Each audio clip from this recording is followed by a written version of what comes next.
కడప జిల్లా రైల్వే కోడూరు మండలం దేశెట్టిపల్లిలో 11 మంది ఎర్రచందనం దొంగలను పోలీసులు పట్టుకున్నారు. వీరి నుంచి 50 లక్షల రూపాయల విలువైన 10 దొంగలను స్వాధీనం చేసుకున్నారు. కూడలి వద్ద తనిఖీలు చేస్తుండగా హోండా సిటీ కారుతో పాటు ఆటోలో ఎర్రచందనం దొంగలను తరలిస్తున్నట్లు గుర్తించామని పోలీసులు తెలిపారు. 9 మంది నిందితులు సంఘటనా స్థలంలో చిక్కినట్లు వెల్లడించారు. వీరికి పైలట్లుగా వ్యవహరిస్తున్న మరో 2 అదుపులోకి తీసుకున్నట్లు చెప్పారు. పట్టుబడిన వారిలో 7 బీటెక్ విద్యార్థులని వెల్లడించారు.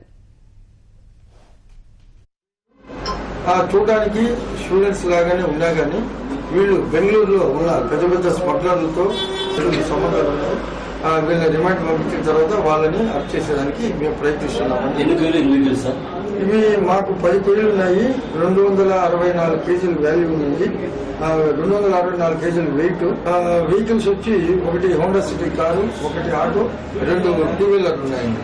ఇవంతాను వీళ్ళు ఈ అక్రమంగా సంపాదించిన డబ్బుతోనే ఈ ఆటోలు కానీ టూ వీలర్లు కానీ కొన్నారు.